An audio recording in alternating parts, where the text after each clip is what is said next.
प्रज्ञा, खरं तर 2 दिवसांपूर्वी रोह्याला एक महत्त्वाचा कार्यक्रम होता आणि सुनेत्रा पवार ज्या राष्ट्रीय अध्यक्ष आहेत राष्ट्रवादी काँग्रेस पक्षाच्या, त्या ठिकाणी उपस्थित होत्या आणि तटकरे कुटुंबियांच्या आपण कसे जवळ आहे, अजित पवार कसे त्यांच्या जवळ होते हे सांगण्याचा त्यांनी प्रयत्न केला. आणि त्याच दिवशी संध्याकाळी सुनील तटकरे, सुनेत्रा पवार, प्रफुल्ल पटेल हे एकाच विमानानं गुवाहाटीला शपथविधीसाठी गेल्याचं आपल्याला पाहायला मिळालं.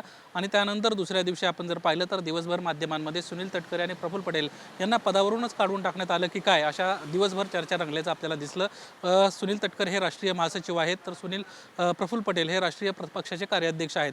आणि या दोन महत्त्वाच्या पदांवरून दोन महत्त्वाचे नेते जर नसतील तर मग पुढं काय, अशा दिवसभराच्या या चर्चा रंगल्याचं आपल्याला दिसलं. आणि त्यावर रात्री उशिरा सुनेत्रा पवार यांचं देखील ट्विट आलं होतं. त्यांना म्हटलं होतं की ही एक टायपिंग मिस्टेक आहे, त्यामुळे ते पदावर आहेत अशा पद्धतीचं त्यांच्या वतीनं सांगण्यात आलं होतं. मात्र ज्यावेळेस आपण सुनील तटकरे यांच्याशी बोलण्याचा प्रयत्न केला त्यावेळेस त्यांना या सगळ्या विषयावर बोलायला नकार दिला आणि ते सिल्वर ओक निवासस्थानी थेट शरद पवारांच्या भेटीला गेल्याचं आपल्याला पाहायला मिळालं. ही भेट अतिशय महत्त्वाची, कारण 3 वर्षांमध्ये पक्षात फूट पडल्यानंतर सुनील तटकरे केव्हाही सिल्वर ओकला गेले नव्हते. 3 वर्षानंतर थेट शरद पवारांच्या त्या भेटीला गेले. दिवसभर आपल्याला पदावरून काढण्याची चर्चा आणि त्याच दिवशी संध्याकाळी राष्ट्रवादी काँग्रेस शरदचंद्र पवार पक्षाचे राष्ट्रीय अध्यक्ष शरद पवार यांची भेट. त्यामुळे नक्कीच राष्ट्रवादी काँग्रेस पक्षामध्ये या सगळ्या विषयावरून आता चर्चा सुरू झालेली आहेत. दोन पक्षातले महत्त्वाचे नेते काही वेगळा निर्णय घेत आहेत का, अशी ही चर्चा आहे. प्रफुल्ल पटेल कालच्या भेटीच्या दरम्यान नव्हते, मात्र ज्यावेळेस त्यांच्याशी संपर्क साधण्याचा प्रयत्न केला त्यावेळेस त्यांना आपण या विषयावर बोलणार नाही अशा पद्धतीची स्पष्टपणे भूमिका घेतलेली आहे.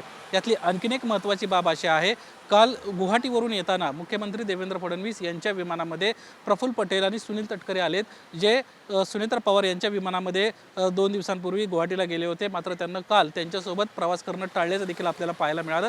त्यामुळे सुनेत्रा पवार यांच्यावर कुठेतरी हे दोन महत्त्वाचे नेते नाराज आहेत का, अशी देखील चर्चा आता पुन्हा एकदा सुरू झालेली आहे. त्यामुळे आता सुनेत्रा पवार या सगळ्या विषयांमध्ये काय निर्णय घेत आहेत हे पाहणं महत्त्वाचं राहणार आहे. तर दुसरीकडं आता निवडणूक आयोगाला जे पत्र पुन्हा एकदा पाठवण्यात आलेलं आहे. खरं तर मार्च महिन्यामध्ये ज्यावेळेस ही अशा पद्धतीची घटना घडली त्यावेळेस देखील माध्यमांमधून चुकीच्या बातम्या सुरू आहेत हे सांगण्याचा प्रयत्न करण्यात आला होता. आणि त्यानंतर बरोबर 1 महिन्यानंतर पुन्हा एकदा अशाच पद्धतीनं प्रफुल्ल पटेल आणि सुनील तटकरे यांच्या नावांसमोरच कोणतंही पद नसल्यामुळं आता कुठंतरी पुन्हा एकदा या पदांसंदर्भात काय निर्णय घेतला हे पाहणं महत्त्वाचं राहणार आहे. आता पुन्हा एकदा त्यांना दोन्ही पदांवर ठेवतायत की आणखीन काही राष्ट्रवादी काँग्रेस पक्ष निर्णय घेतोय, याकडे आता संपूर्ण महाराष्ट्राचं लक्ष लागल्याचं आपल्याला दिसतंय. प्रज्ञा.